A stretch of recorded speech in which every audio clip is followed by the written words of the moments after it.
So it's not often that you can find a place where you can hear a piece about unicorns, gardening and bookbinding. But you'll hear in this piece, that's the opportunity that I had when I met with Mary Bartlett on the Dartington estate.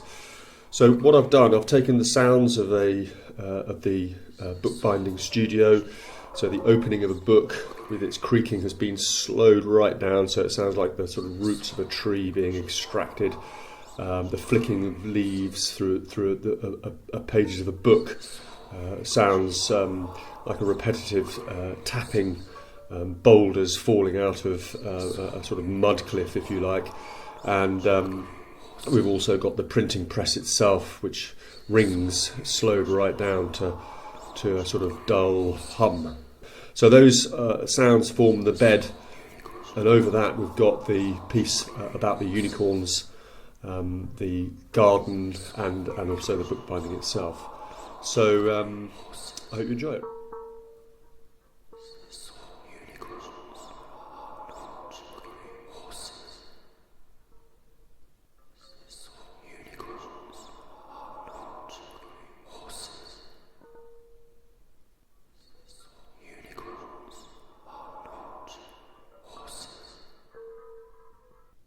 Right, lock the old door, and what a lovely day.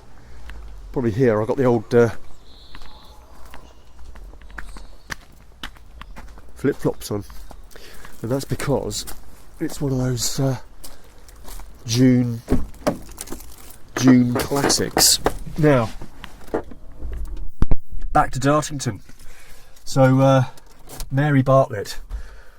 Now that's a name you may have heard. Mary's been on the Dartington estate for, well, we're going to find out, but we think it's a long time. 30 years, maybe a bit more. And Mary's got this kind of expertise, and it's all about unicorns. So they're not to be mixed up or confused in any way with horses. We're going to find out how they've sort of morphed into this sort of, purpley, sparkly thing that adorns the bedroom walls of little girls, because I don't think they started out like that. And amongst other things, we'll be asking questions like, what noise do they make? I mean, what noise does a unicorn make? Are they related to narwhals? Where do they come from? Where do they live? What do they eat? And are they real? And all kinds of things. So we're going to find out about unicorns, but we're also going to find out about a little bit about the history of the Dartington estate. And by goodness me, what a lot of history there is there. So the Elmhursts, we all know the name. We may have even had a tipple of the old Elmhurst ale. Lots of questions. Running late. Let's go.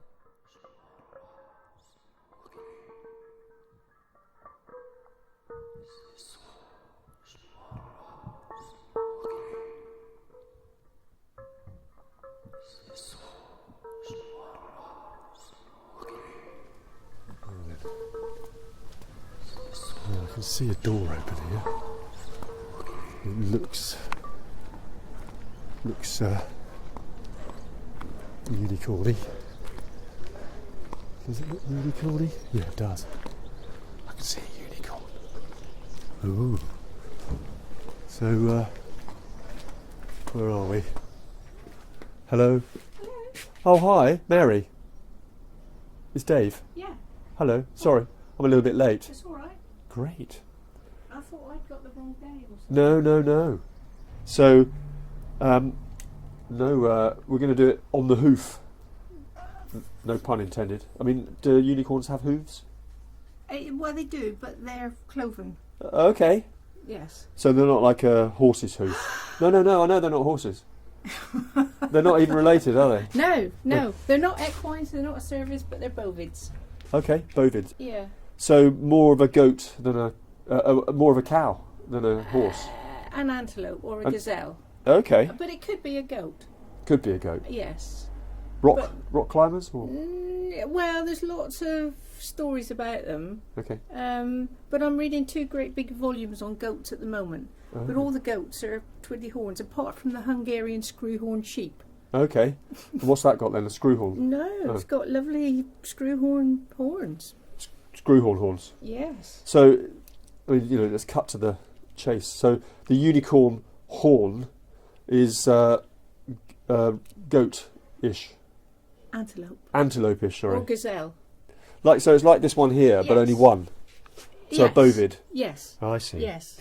So so we've got a nice little stack here. So we've got equine on the bottom, which is equus. And the only time the horse had a horn was when it had the medieval chamfron. Right, which is obviously artificial. Yes. Screwed on. Oh well, just a piece of armour over its head. Yeah, no animals were harmed during. I'm sure they were actually, weren't they? Probably slaughtered. Yeah, probably. Well, bread and circuses, the Roman supply to the games.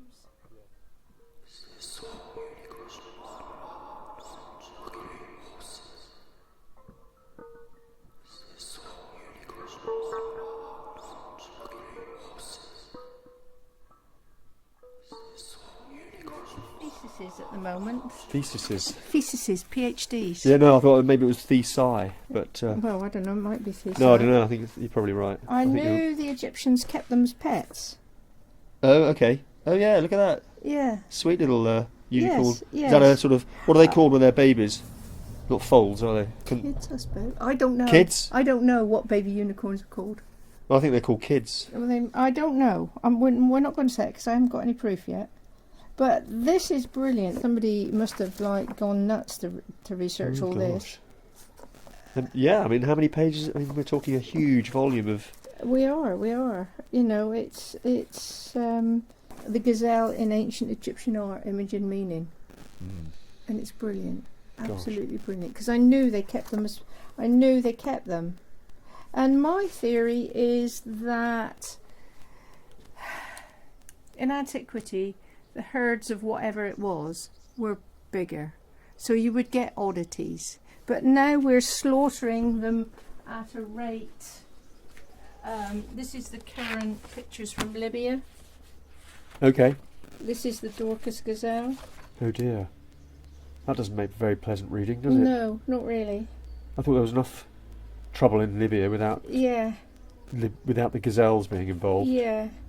Because he used to protect them. Who, Gaddafi? Yeah. Did he? Yeah. But since his demise, and they do still occur in nature with one horn.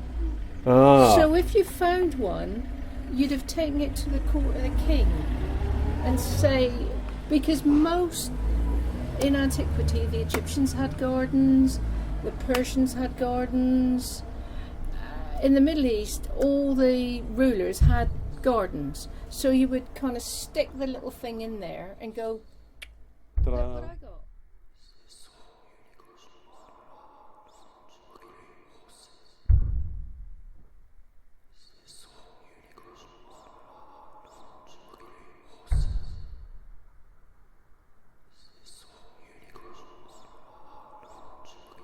This guy was the first person to describe them.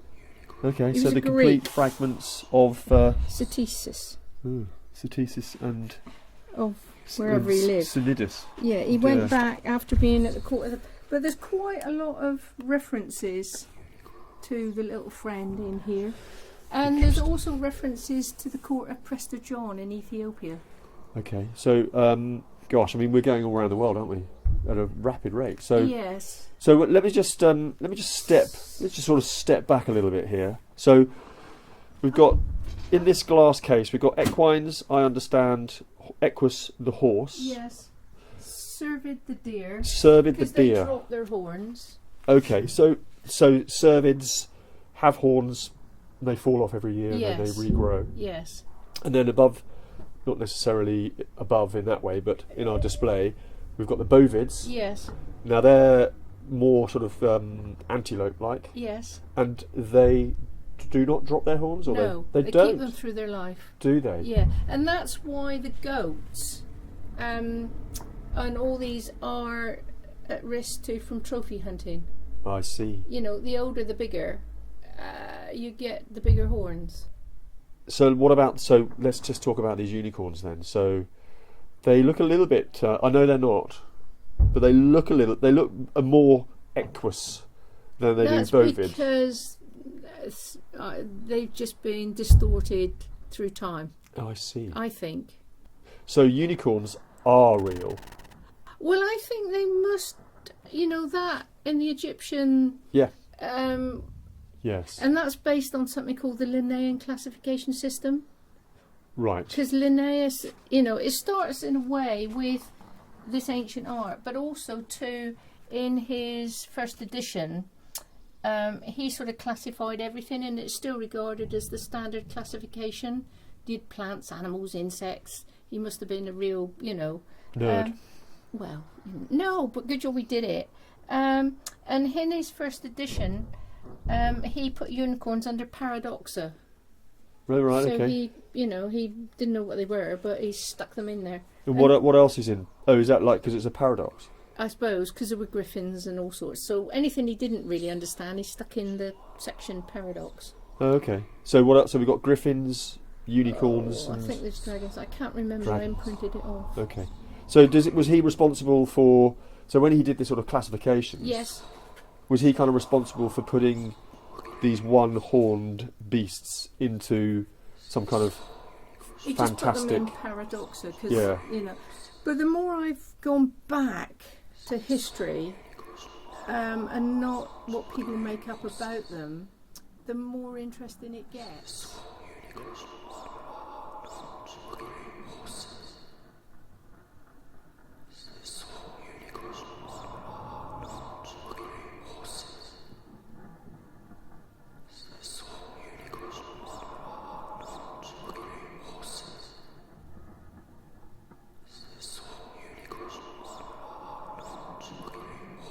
When did the unicorn interest start? Oh, it was about 30 years ago, because my great friend, do you know Julie Byram, the enameller down in space?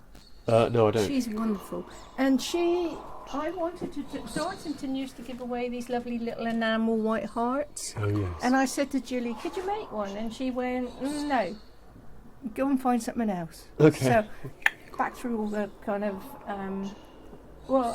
it comes really from this book of 1556. It's a weird, I don't know what it's about really, but in there's an amazing poem about the hart and the unicorn, and they dwell in the forest. Right. And you need the sort of two to sort of bring peace and harmony and all the rest of it. So the hart and the unicorn obviously go back a bit, do they? Well, the earliest trace I've got is 1556. Okay, that's a fair old time, isn't it? Well, I suppose. But this, how old is this Egyptian stuff? This is, Oh, well, of course. you know... But does the hart appear in the Egyptian? No, because they wouldn't have had deer. Okay. So there's still stuff I'm trying to find. So you got into so you were introduced to unicorns when you were trying to find a nice emblem for a brooch. Well, because Julie wouldn't make me a white hart because it's too Dartington, she said. Okay.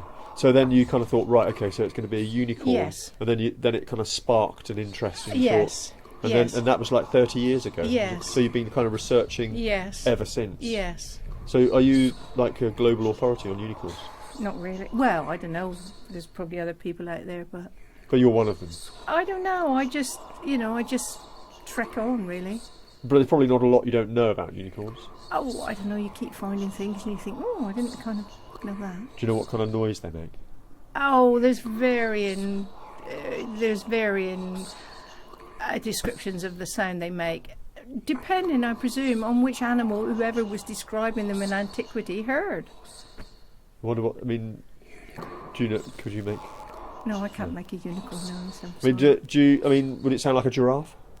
I shouldn't think so. It's more like, well, whatever noise gazelles make. Okay, because the reason I asked that is because I don't actually know what a sound a giraffe makes. Nor do I. Yeah.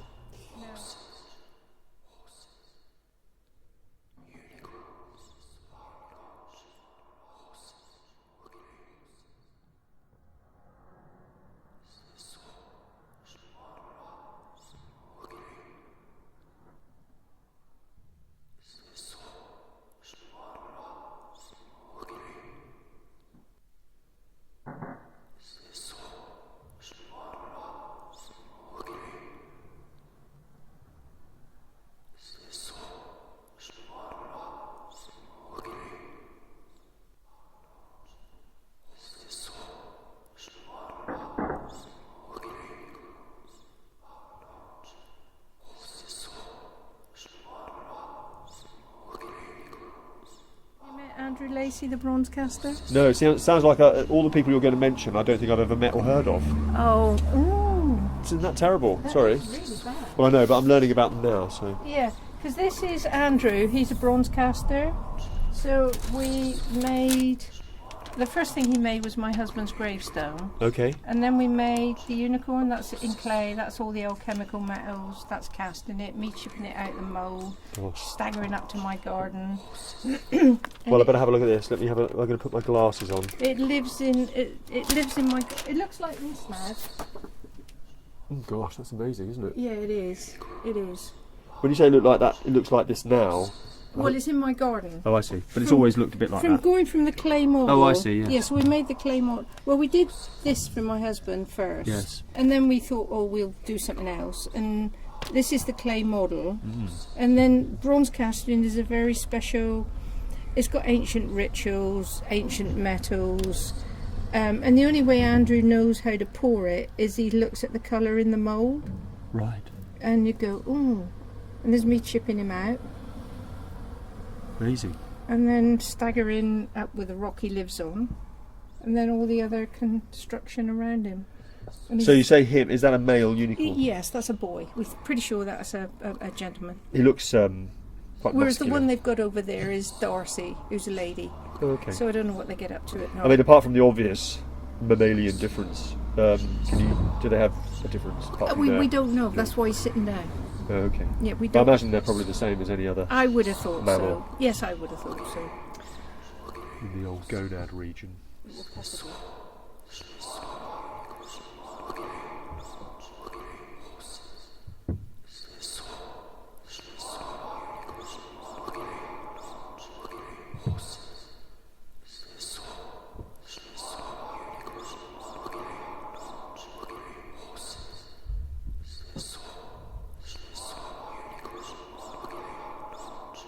So whereabouts is the walled garden? It's down below. Is that your space. wall? Is that your No, wall? my wall garden's up the road. Okay. And I waited, I don't know, like forever to live in that house because it had a neglected wall garden. Right. Which, when Brown was alive, we restored it together. So it's a lovely wall garden. Would you show me that?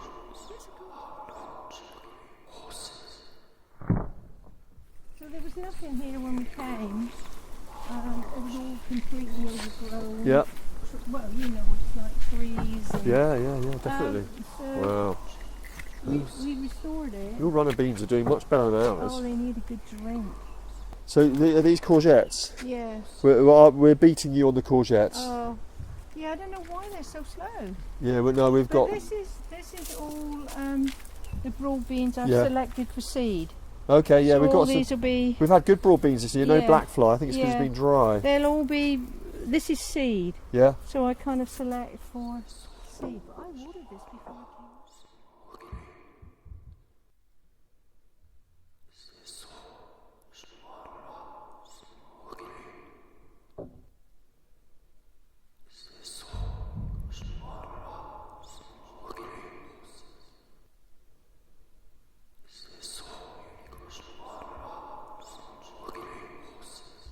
And is there a dark side to unicorns?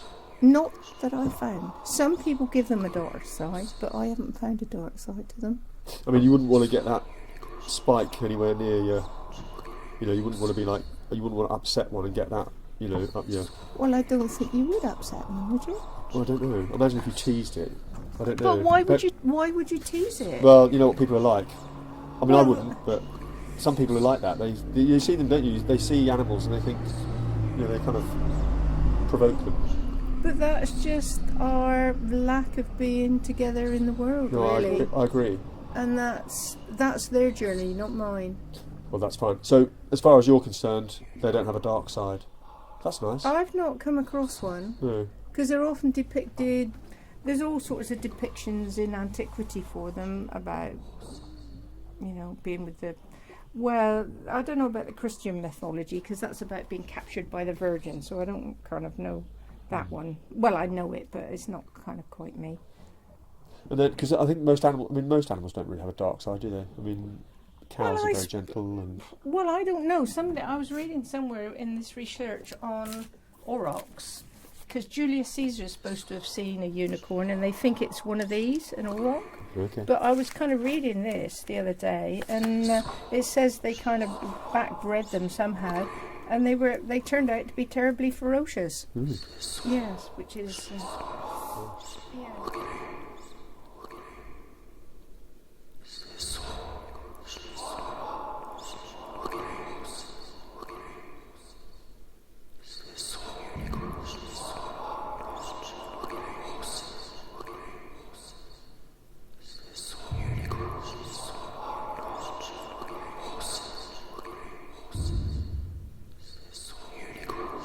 Binding studio right now, aren't we? Yeah.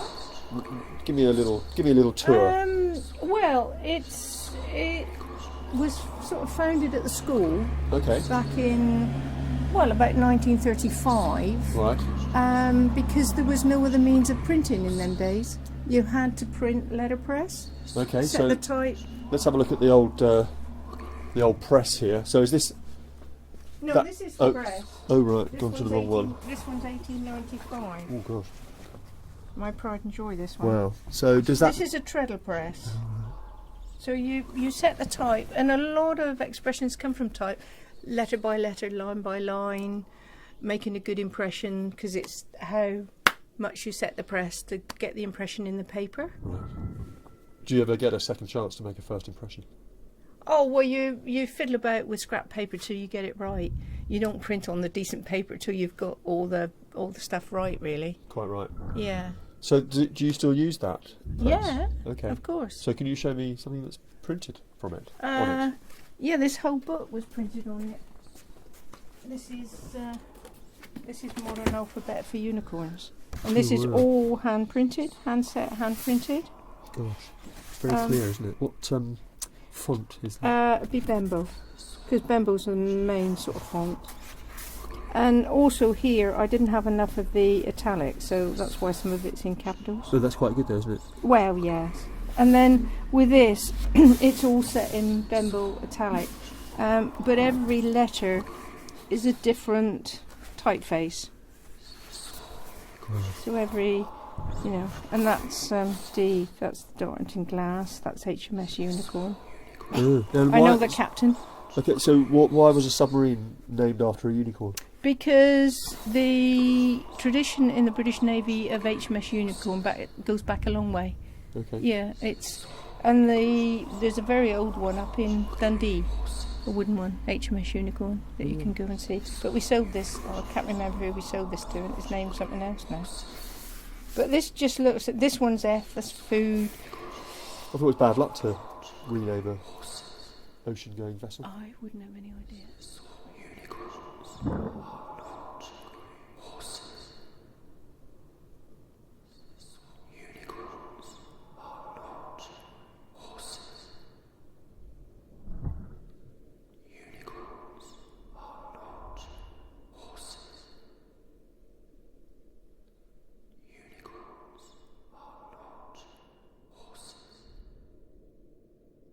What's all this?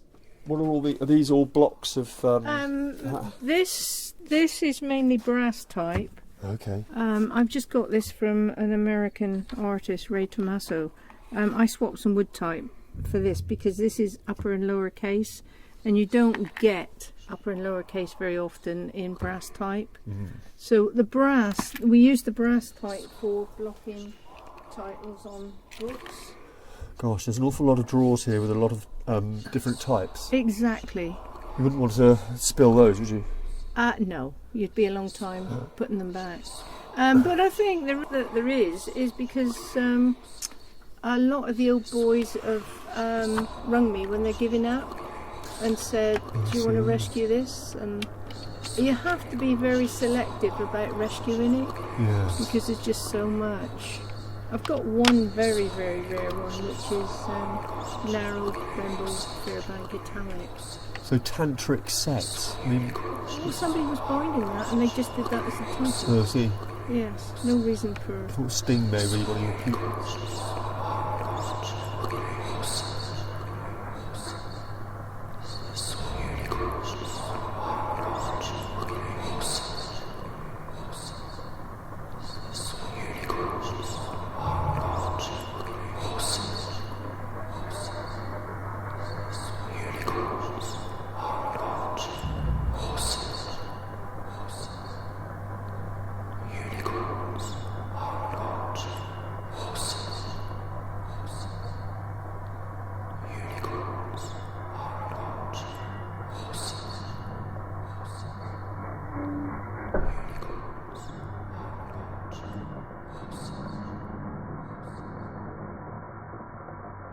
Tomatoes are doing all right. Yeah, they were all right. That's a bit.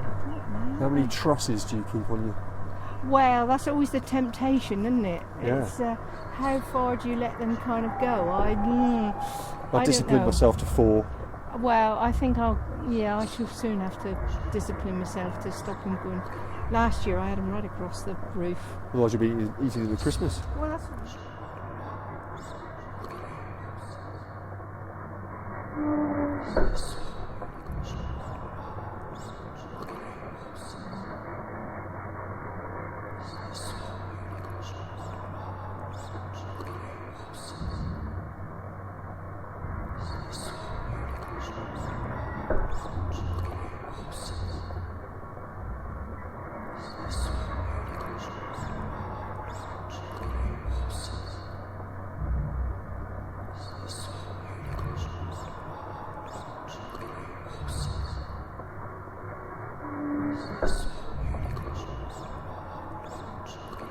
So those are all the blocks of. So that's the press. These are all the blocks, and then this is all. Is this all bind? What's this? All Yeah, is this all bind cloth paper? Right. Yeah. So this is for the covers and so on. Yes. Yeah. And then, just moving around. There's more. I know. It's just that Do you know what's in? Do you know what's in here? I mean, do you know what everything is? Yeah. In this? I was always accused of. They could never understand at school why I always got the exams right. They thought I cheated, and then they realised after testing me again and again, I had a photographic memory. That's a bit ironic, isn't it, for for printing? Because like photography and printing are quite different, aren't they? Yeah, but nice. Yeah, I'm lucky. That's a good skill set. I can probably even remember the page numbers if I want to go back through one of those theses where the article would be. Well, I won't test you. So what about? So this is all cloth. Yes. So lots of different colours. So we've got red, Yes. pink Yeah, shades, yeah, grey, yeah. turquoisey, bluey, canvassy.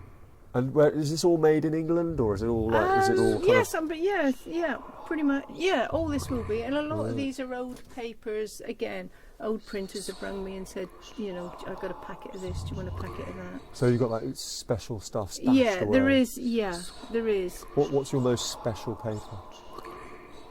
Oh, Tuckenay Mill, I suppose. Oh right, now that came from the mill at Tuckenay before yeah. it Closed. Yeah, and I've got one of the moulds that a friend of mine who was a paper maker sewed a unicorn watermark on, so he made me my own paper with unicorn watermark because there was a French guy who studied watermarks, and in antiquity there's over sort of 500 unicorns as a watermark.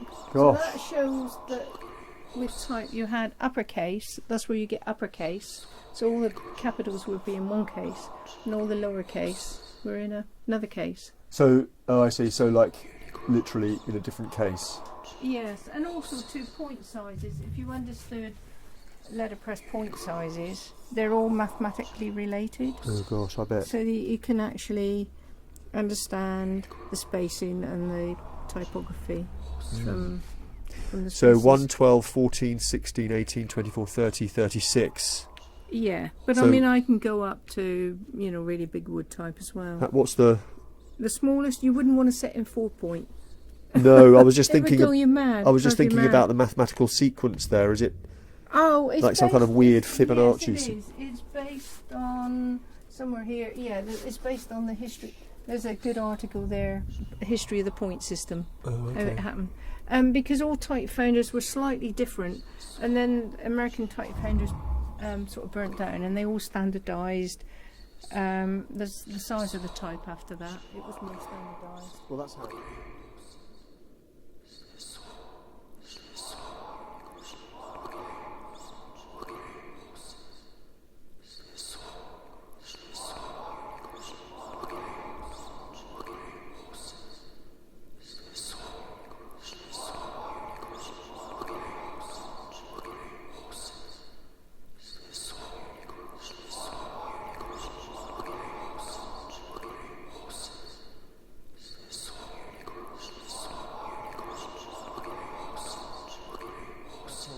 About Dartington.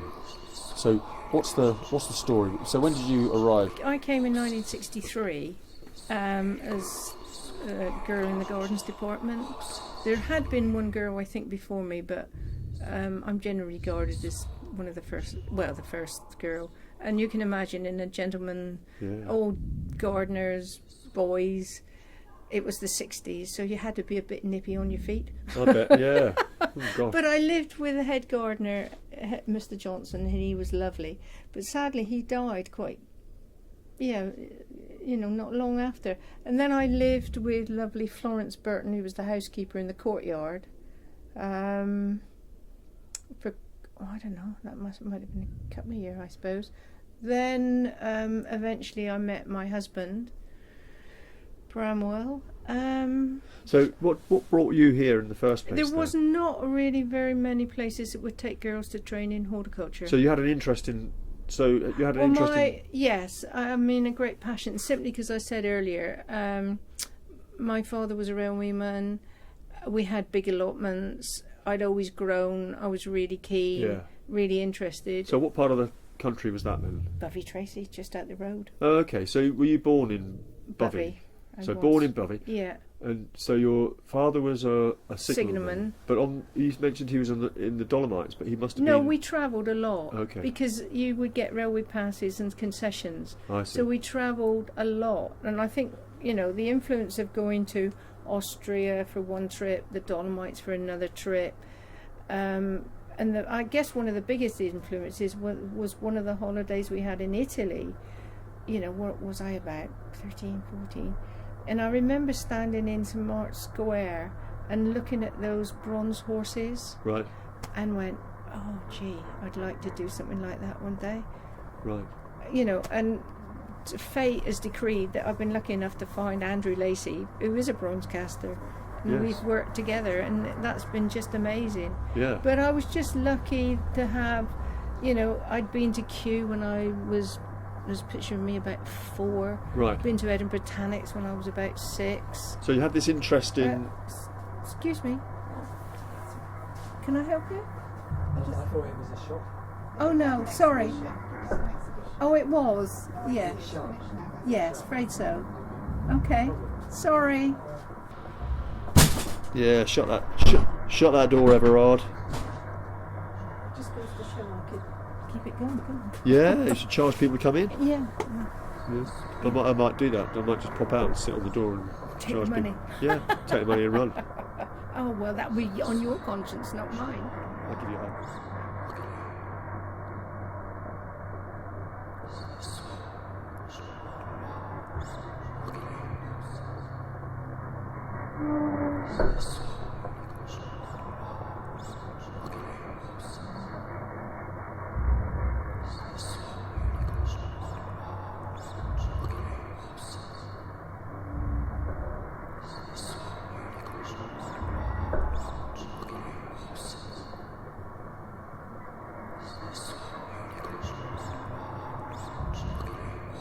Changes on the old Dartington estate. Yes. Yeah. So let's just sort of run through that. So when you arrived 50 years ago. When you arrived 50 years ago, what was the setup then? Who was here? The Elmhursts? Yeah. It was amazing. I mean, we worked really hard. We worked 5.5 days a week, 7:30 till 5. The college was amazing. It was the 60s. The students, were playing. I mean, the wall garden, working in the wall garden and greenhouses, you had music all day because that was all the practice rooms. So you'd have every kind of music that you can imagine all day, which was amazing. Being the only girl, I spent a lot of time with Dorothy. I would carry the canes and the labels, and I would do the pot plants in the house and the flowers sometimes. And how's it all evolving now? I mean, it's changed a lot, hasn't it? But it's still got a certain... Yeah, I think it's just an amazing place to be. When the bindery went from the school to the Tuscays offices, that was amazing. And then we were put over at Schumacher in the old estate store, and that was amazing. The people that you met when Schumacher just started, and they would come up to the workshop and chat, and you think these people are leaders in their field, and From all over the world. yeah, absolutely terrific. And that's why I did the book Modern Alphabet for Unicorns, because I'd met a lot of these people firsthand. I'd listened to them lecture, and you thought, how can I interpret it? And I've only, with that one, I just used the unicorn as a metaphor or something, just to join it all together. So are you still very much involved with the trust, the Dartington Trust, or are you? Yes and no. I think so, because I live just up the road. Right. I'm still on the Gardens Committee. Uh-huh. I kind of, yeah, if I'm cross, I trot in the office. But Quite right.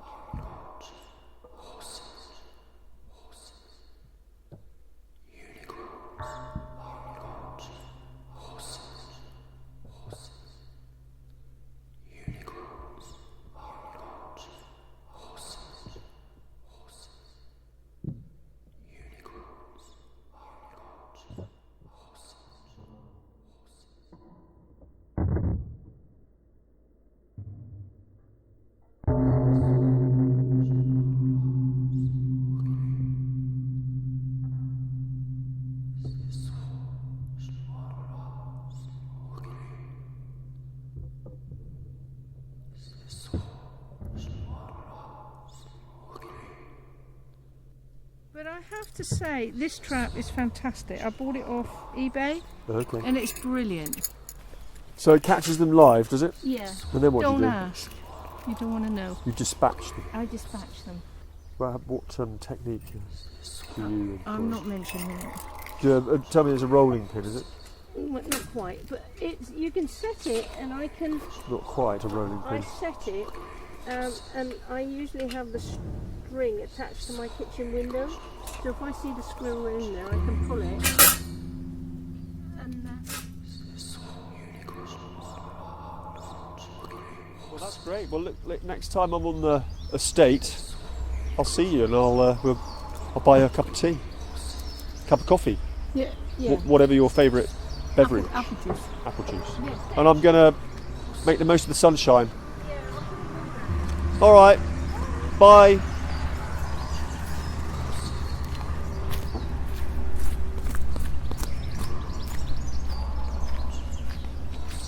So there we are. Mary Bartlett.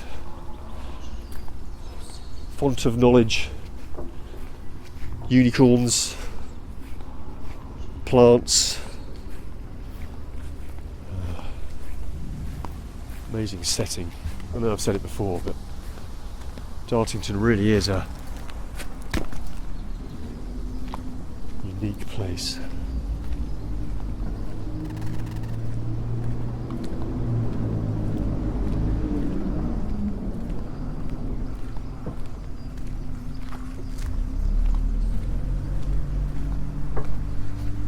Especially on a day like this. Absolutely glorious.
horses, unicorns are not horses. Unicorns are not horses. Unicorns are not horses.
Sword.